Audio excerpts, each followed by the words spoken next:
You're watching Hexis TV and welcome to this, another one of our mini reviews. This time we're looking at this, the Corsair 700D chassis. Now this is the little brother for the Corsair Obsidian 800D, which you may have already heard of. But there are a few differences, so we're going to take a quick look at what those are. First off, if I turn it round, it's a big boy, so I'm a strong man. There we go.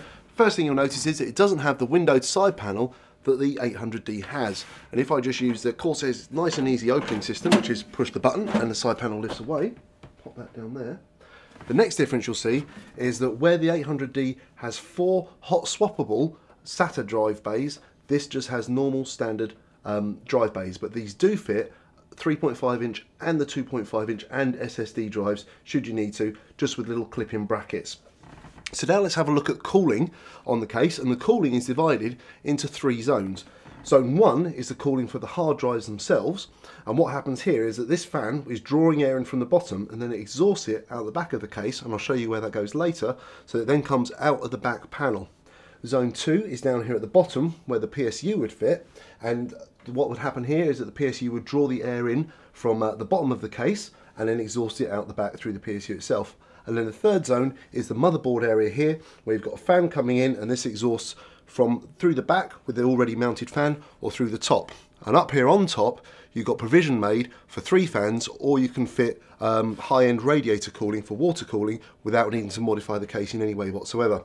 For those of you that are looking to do water cooling, you've got some grommets around the back of the chassis here, so that you can then come out to an external radiator should you wish, and you've also got grommets down the bottom as well. And speaking of grommets, there's loads of grommet places for cabling all the way through the case, as you can see all the way around here.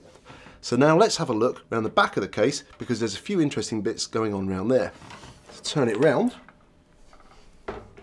And again, we'll use that easy 1-button push to remove the side panel. There we go, out of the way. Now earlier on I mentioned that the cooling for the hard drives comes through the back of the chassis. So you can see the fan here, and then that would exhaust out the side and then run along and go down here, so it goes behind the motherboard. And here's the grommets for the cabling, and you've got a good inch or so of space for all of your cabling to tuck it away and keep everything nice and tidy and keep the airflow good.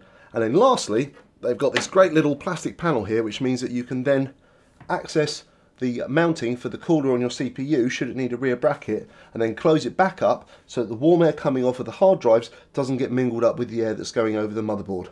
So there you go, that's the Corsair 700D, the little brother to the 800D. Why have they done one like this? Corsair have basically said that what they're thinking of is producing a chassis which has removed 2 features that not everybody actually wants, while still retaining all the features which people do want within a chassis. What would be interesting though is if they maybe pulled out some more of the features here, such as the separate compartments, or reduce the number of hard drive bays, or perhaps change the materials and produce something even lower end maybe, like a 600D. You never know, maybe they will. Check back soon on Hexis TV, because we're going to be doing the full in-depth review of the Corsair 700D in the near future.